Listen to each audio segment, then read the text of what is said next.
recording.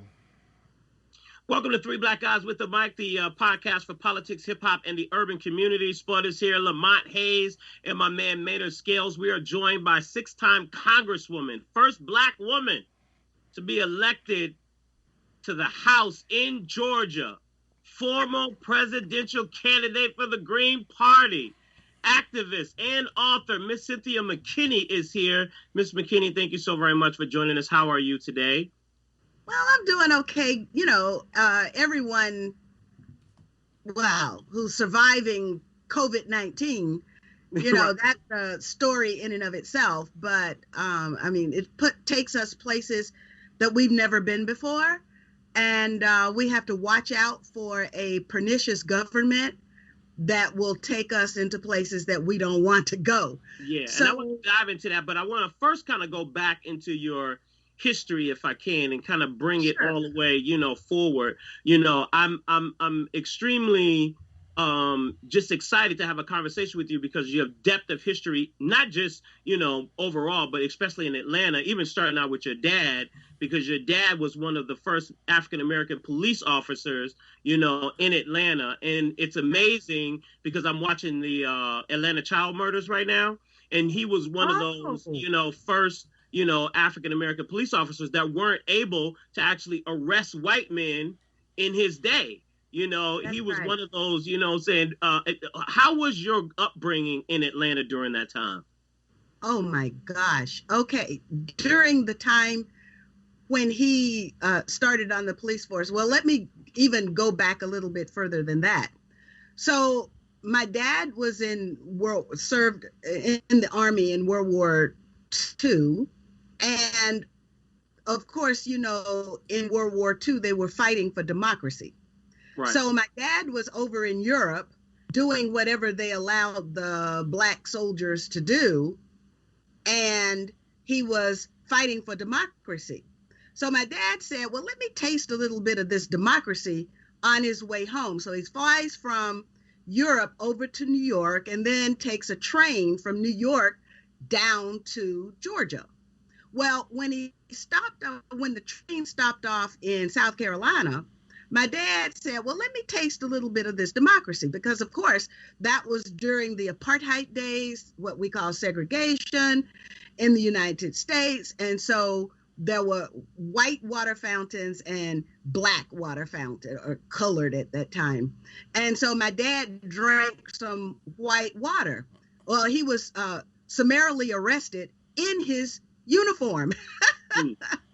And that began the saga of Billy McKinney. So eventually he arrived in Atlanta after being bailed out of jail by none other than Alcee Hastings, who is currently in the Congress. He then began to be politically active. So at that time, during the Civil Rights Movement, you had a lot of the protests. Now, mind you, we didn't really have much of a struggle here in Atlanta. Right. Because Atlanta was a negotiated peace. I don't know if you guys realize that. The real struggle was in Alabama, Mississippi, South Georgia.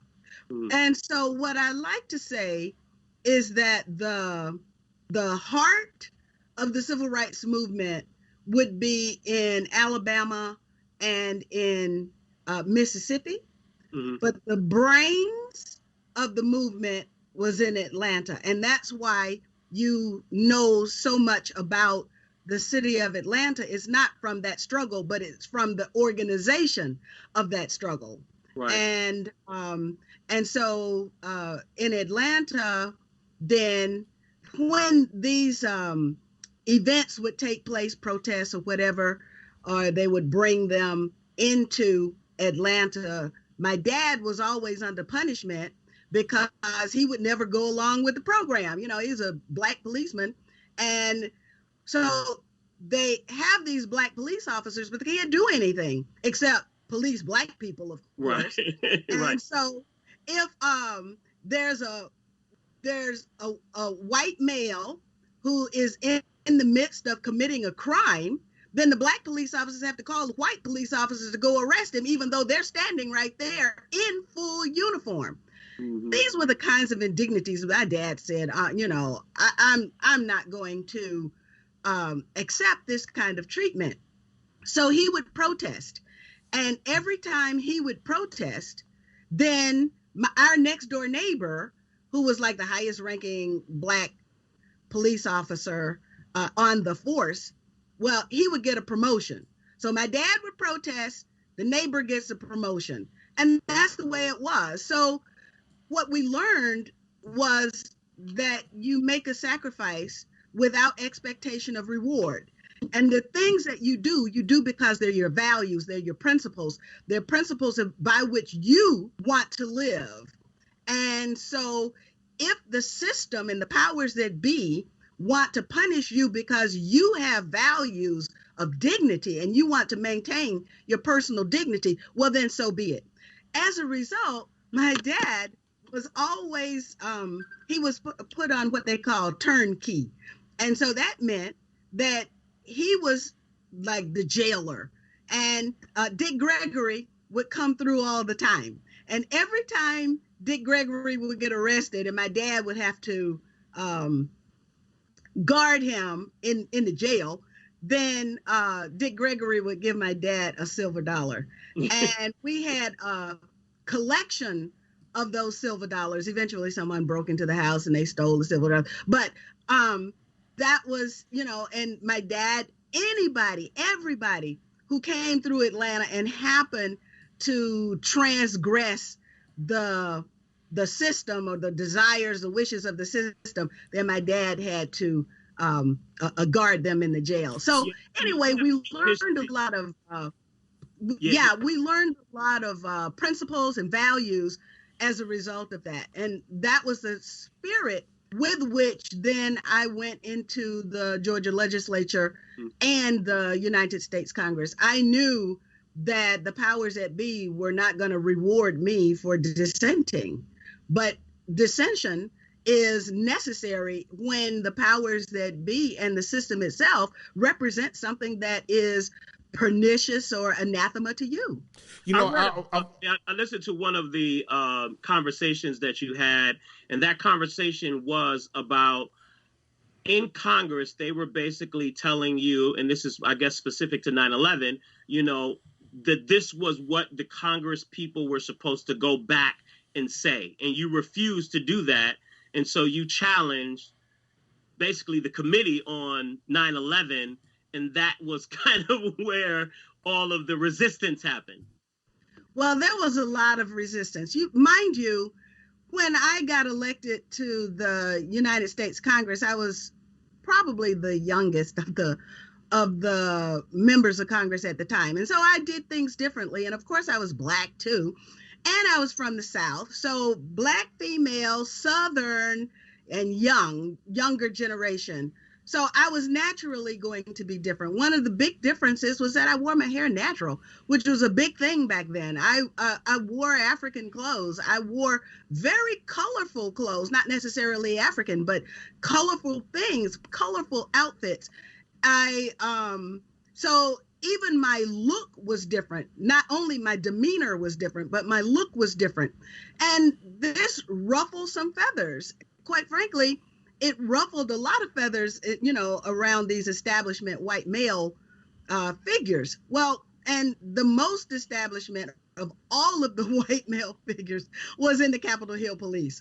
That is a whole nother story, but that, and unfortunately, that you decided you hit the Capitol Hill Police, is that the same story? That's what he maintains, that I hit it. Yeah, we read the transcript. We read it.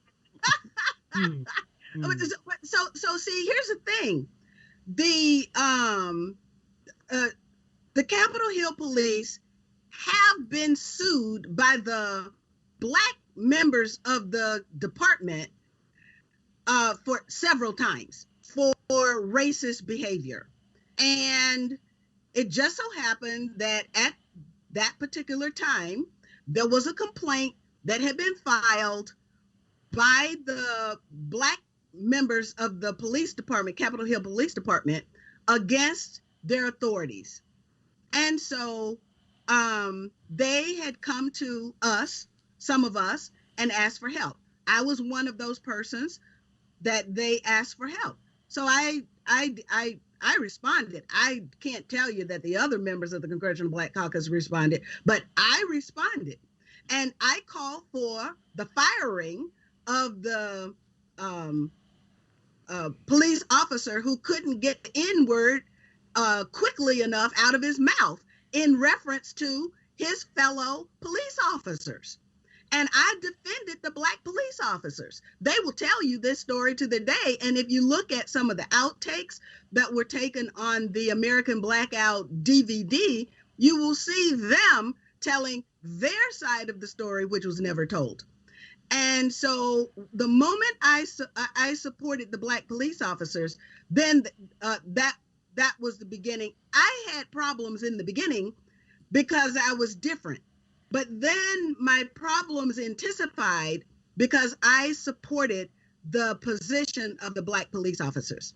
And then the Capitol Hill powers that be promoted the N-word guy. They promoted him to Capitol Hill Police Council.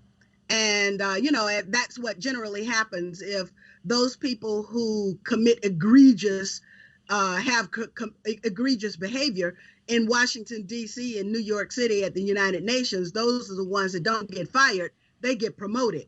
And that's exactly what happened with the Capitol Hill Police. You talk to any of the Black police officers. So then there was a vendetta that was organized against me by the white police officers. They would drag me by my arm. I mean, they just all kinds of things that were absolutely unacceptable under any circumstance when it's their responsibility to recognize the members of Congress, particularly no matter what they're wearing, they have to, and because I was so different, they all knew who I was. Congresswoman.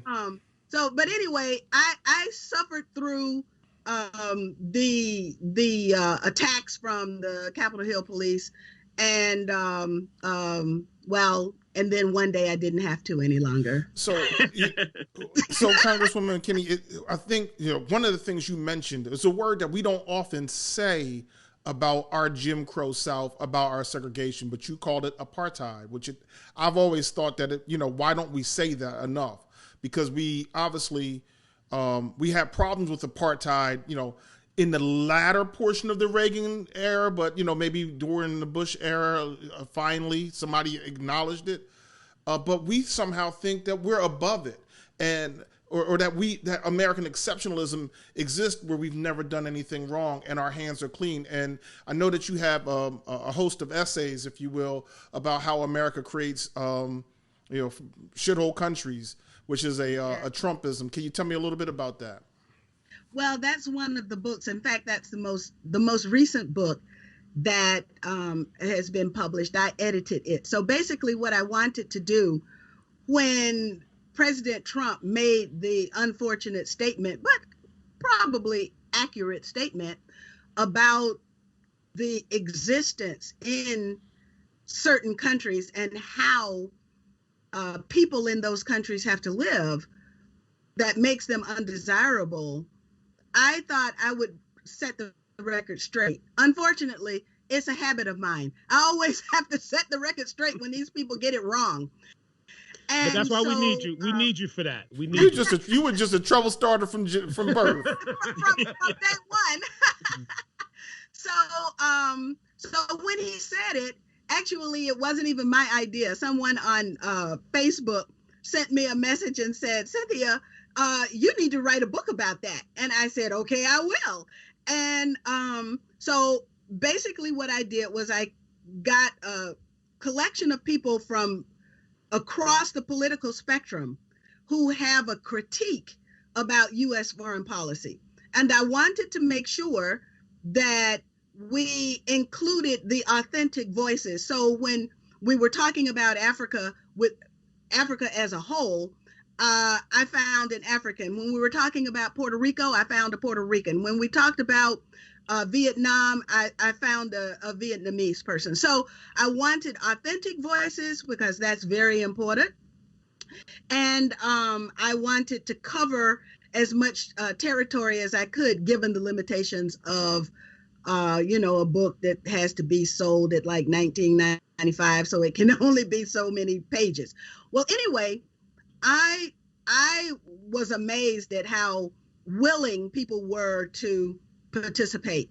And so basically what we have from the alt left, because the left now is become really the faux left. The left, that when people talk about the left and the mainstream media, really what they're talking about are the corporate funded, foundation funded media outlets that are basically controlled opposition, and they won't tell you the truth. So, and the same goes on the right as well. So I found people from the real left, or the alt left now, and the alt right, and we all came together, put this book together to tell the truth about U.S. foreign policy and the effect that it has on peoples all over the world. Let me ask you about, your personal or professional opinion about President Obama. What are your thoughts on President Obama? Well, I ran against President Obama. I mean, That's the reason why I wanted to ask.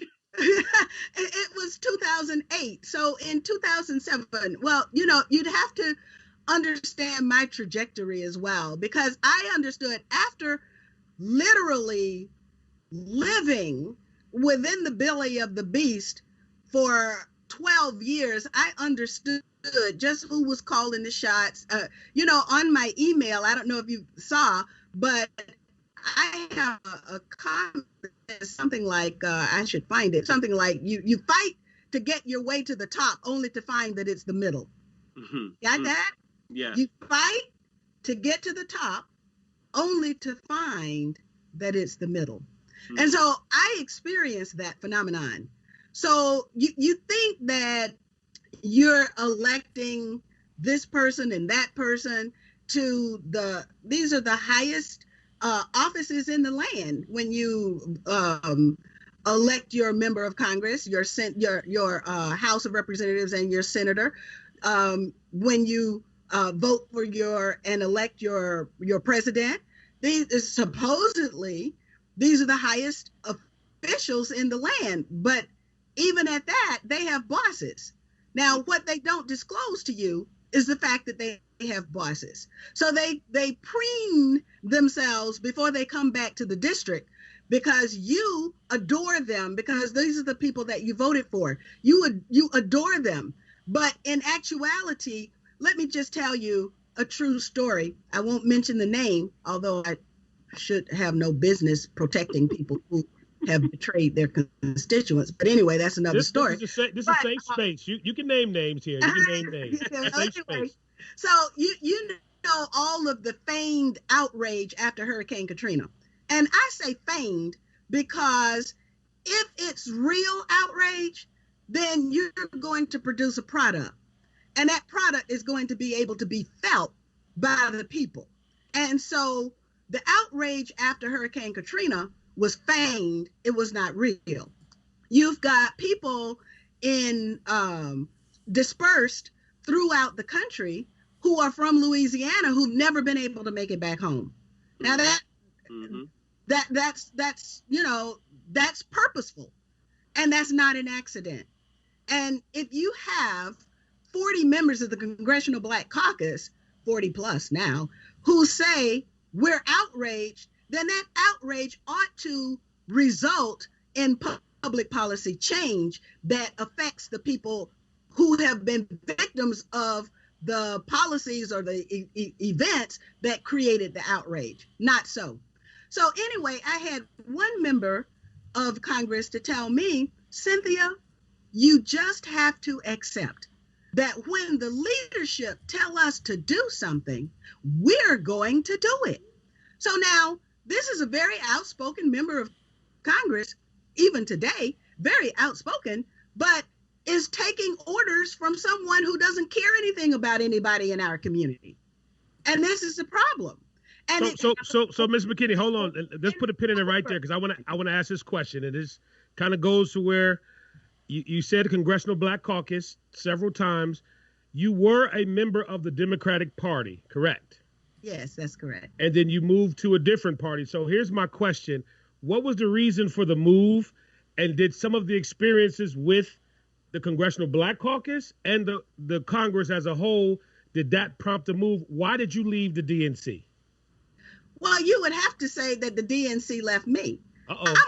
I'm a pro-peace person. Okay. And so I understand my academic background, even though in the end, it's all about your ability to think critically. It's not really about your academic background. But I do have a lot of studies in international relations. My undergrad degree is in international relations. My master's is in security studies and diplomacy. And eventually I got a PhD. But so I have been thinking about ways in which the United States foreign policy should be changed in order to be less malevolent toward people of color in general. And so I served on the International Relations Committee. I served on the House Armed Services Committee.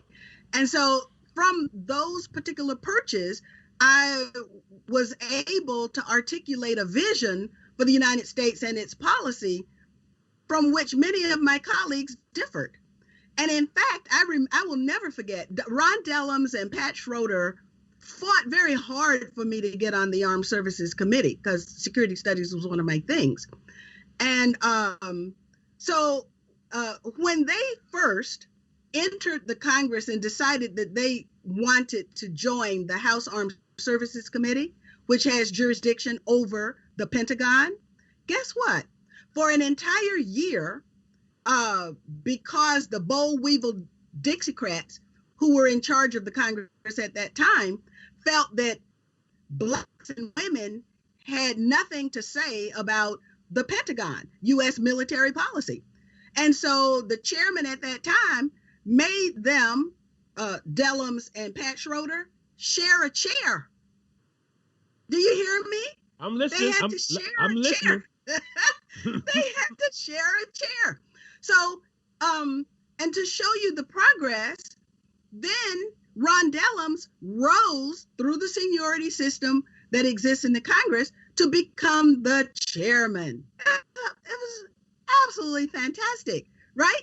But one of the problems that Dellums encountered was that he could never get, the United States is spending all of this money, 51 cents, it's probably 54, 55 now. I haven't checked the statistics lately. Cents out of every discretionary dollar in budget goes to the Pentagon. And so Ron Dellums is saying, hey, we need to spend this money on something else. Why are the boy toys, the boy war toys, getting all of the money? And so Ron Dellums would have an amendment to cut. He would produce a bill in committee. And then he would offer, because it was, sort of the least common denominator that could get out of the committee. And then he would produce an amendment to his own bill on the floor of the House to perfect the legislation, giving people who were not on the committee the opportunity to support his cuts. But we could never get the Congressional Black Caucus to endorse the cuts. And then if you look at who sponsors the CBC Foundation, where the money comes from, it's very clear, and so then that explains why we could never cut the Pentagon budget. But so anyway, I'm serving on the House Armed Services Committee, and I'm the only one who's voting no, because in my opinion, it's absolutely totally wrong to allow the Pentagon, which lost, by the way, $2.3 trillion, and they didn't lose it. It's just that somebody got it, and they don't want us to know who got the money. And so, so the Pentagon has these untrackable transactions, and yet they get more and more money. Our communities are more and more depleted of resources, and yet we don't have the wherewithal to vote for people who will vote to cut Pentagon spending. I don't call it defense because it's not defense. It's very offensive. And in fact, U.S. military policy is extremely offensive. In fact, U.S. policy toward the rest of the world is 78% of what the U.S. does around the world is based in bombs and missiles and soldiers. And that's wrong in and of itself. And what is the rest of the world that we're talking about? We're talking about Africa and Asia. So, there ought to be different priorities. There ought to be different values.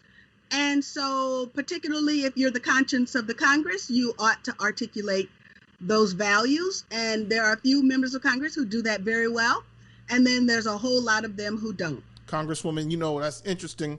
I often argue that, the United States hasn't fought a war against another nation say, for instance, from 1900, unless there were people of color in that nation. I mean, we didn't actually, in fact, decide to enter into the World War against Hitler until the Japanese bombed Pearl Harbor. So I follow what you're saying, and maybe I'm paranoid, but that doesn't mean that they're not out to get us, right? I mean, so they're very much out to get you. That's Lamont's piece. Wait a minute, Ms. McKinney, I say it on this podcast all the time. So Maynard and Spud, just know I'm backed up. I told you they out to get us. That's right.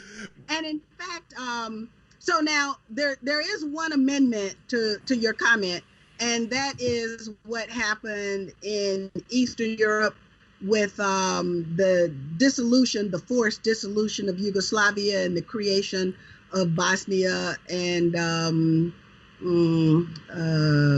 Croatia and some countries that came out of Yugoslavia. So, at that time, but there was, and so these are different people. And so then you have to look at that too. So who qualifies as a European? I've discussed this with my students a lot, because we have the situation in Turkey where the Turkish people, you look at the Turkish people and, they're somewhat indistinguishable. I can tell a Turk, but I mean, basically indistinguishable from many other Western Europeans. So there is a club. Let's just understand this, that there is a club, and the club consists of the United States and then those settler states like Australia, and then Western Europe, those states that were colonial master states. And those states went out into the rest of the world, and they basically conquered the rest of the world in Asia, Africa, and the Americas. And so now what you have is an alliance. Well, that's where the whole Five Eyes comes from: Australia, New Zealand, Canada, and then the United States and the UK. So you've got the Five Eyes. They are all working together. And then you've got the Western European countries. Remember how the United States got into Vietnam? It was because the French were trying to defend their colonial presence in Southeast Asia. And the Vietnamese said, no, we are not having any more of it. And as a result of that, the Vietnamese organized, got their weapons, and they were able to fight and defeat the French. And so then the Americans come in and say, we've got to, representing white supremacy and all of that, and saying, okay, well, then we're going to dominate Vietnam. And the Vietnamese people showed them a thing or two. And that's how the United States went into Vietnam. And you look at how the United States has its relationship over the years with the former colonial countries, the former colonized countries. Mm-hmm. And so the United States has always represented the colonizer rather than support the colonized. And this has been the history of the U.S. So once we understand all of that, then we know what the United States represents. And so when I say, yeah, they're out to get you, and I'm giving you some good support here, because yeah, they're out to get you because you ain't them. It's as George Carlin said, you know, it's a club. And you put a pin in that, Mater and Spud. Yeah, you Lamont, you get a W, Lamont. No, thank you, Miss McKinney. Congresswoman McKinney that brings it home. History is the best teacher. That's exactly right. So then, if we, which also made it so necessary for me to put this, the S-hole book together, because a lot of the history we don't know. And let me just say something. I'm going to go to my Twitter, and I just completed a poll. I got to find it now. And in the poll, what I asked was, what kind of leadership do you prefer? Because,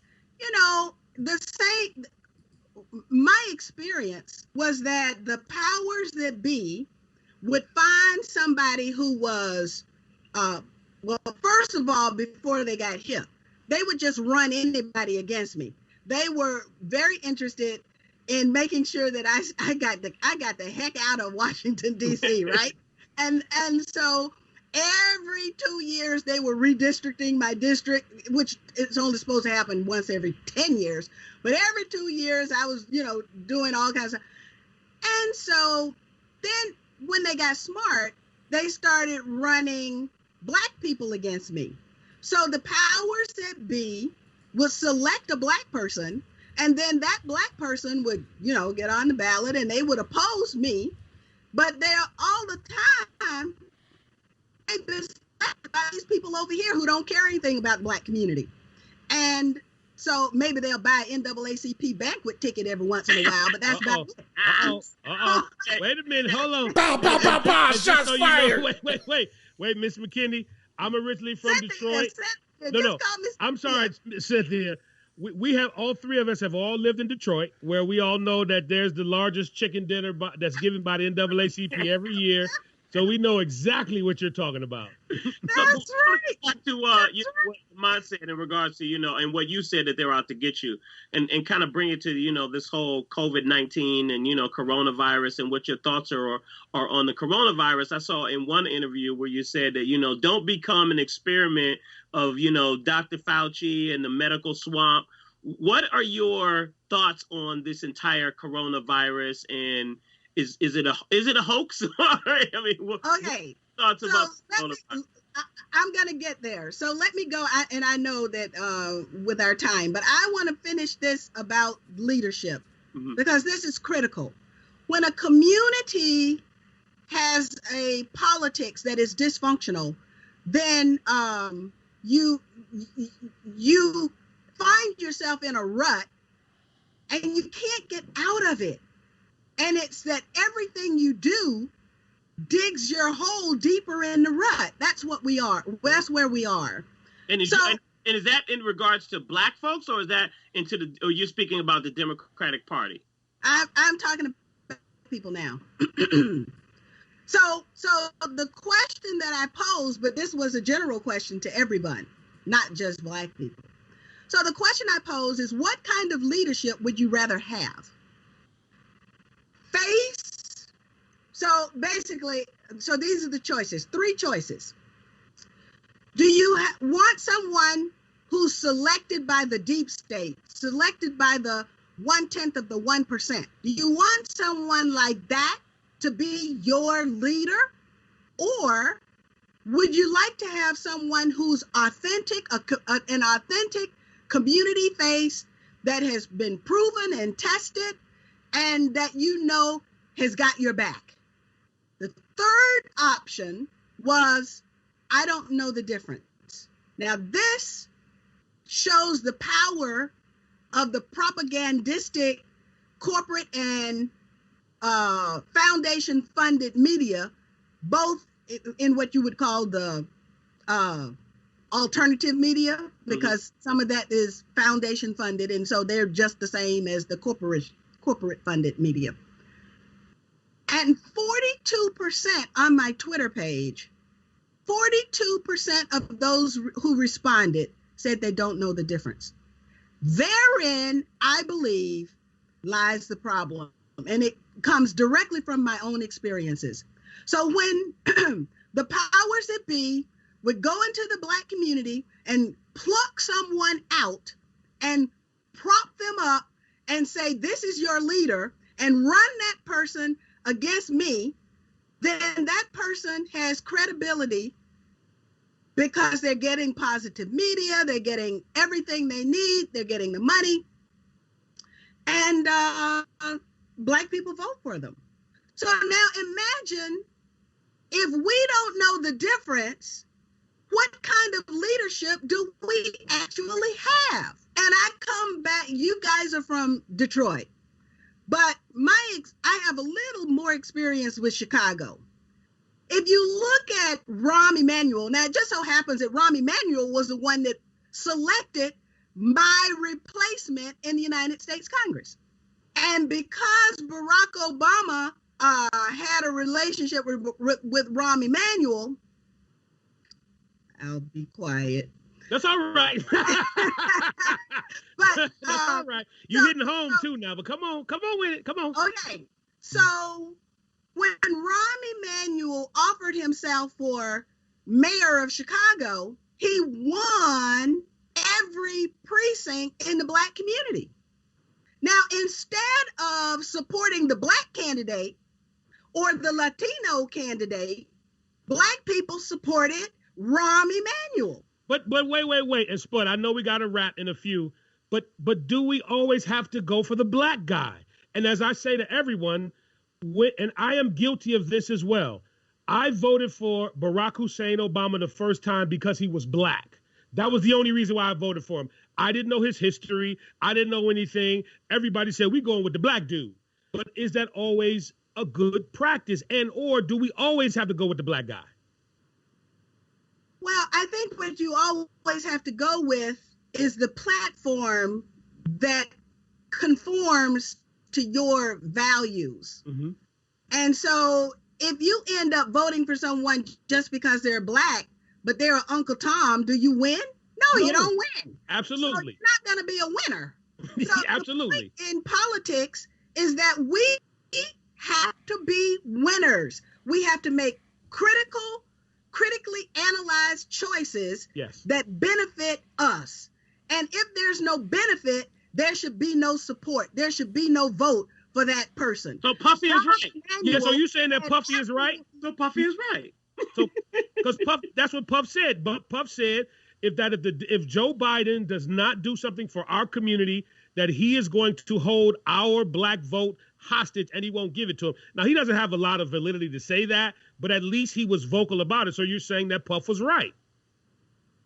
I don't know about Puff, and I don't follow Puff.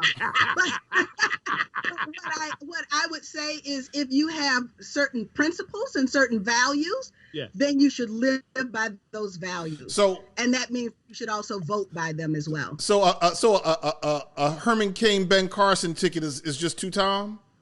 I said that. I'm sorry. No, Mayor. No, that's for later. We have a distinguished guest here, Maynard. We're not going to do that today. Spud, you got the ball. Miss McKinney, thank you so very much for joining us.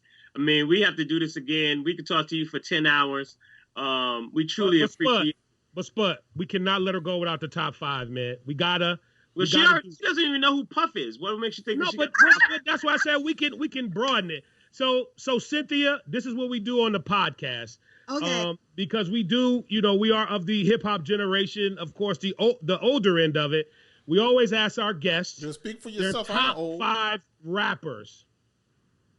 Now, what we'll do is we'll make a special situation with you.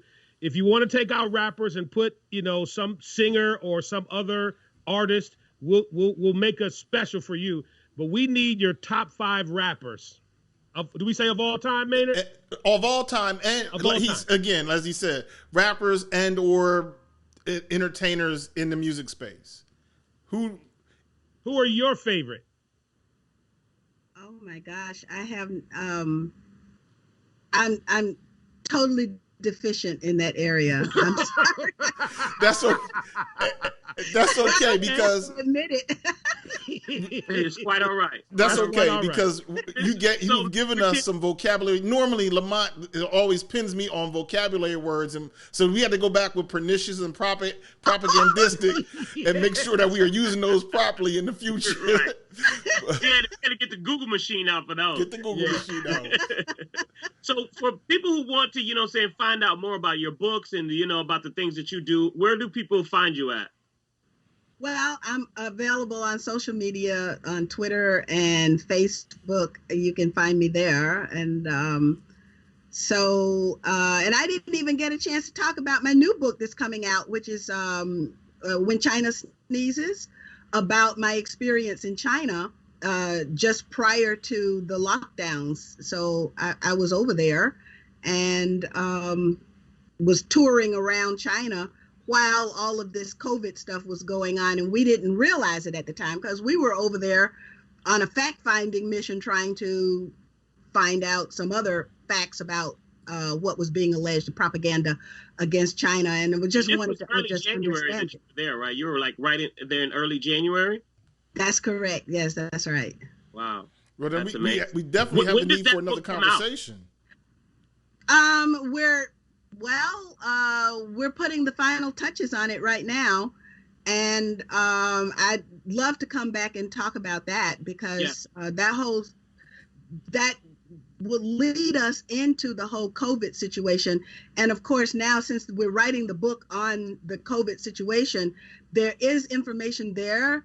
I've read probably 25 of the academic studies that have been written since 2010 all the way up through 2020 about SARS, MERS, and of course now with the ones. And there's a lot of information there, particularly if you look at our community that's being negatively impacted. And I haven't heard any of the scientists asking why, any Black scientists asking why.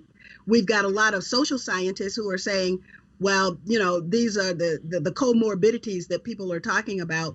We are afflicted with them more because of increased stress due to racism and discrimination and poverty as well. But there's something else going on. And this is what I want to leave you with, that at one point, the battlefield and the Pentagon was active in a particular state or a particular region. But in 2020, the battlefield is now our bloodstream. Yeah, very much so. Thank you so very much, Ms. McKinney. We truly, truly, truly appreciate it. We look forward to having you back because there's a lot more we need to talk about. Continue to stay safe. Continue to take those walks. Have fun outside. Be safe, and wherever you are. Hopefully, you'll be able to get back to Asia and get back to teaching soon. Keep in trouble. We'll be able to talk to you again. Very soon, as soon as the book comes out. Okay, thank you very much. Thank you. You have a fantastic night. Okay, thank you, and same to you. Bye-bye.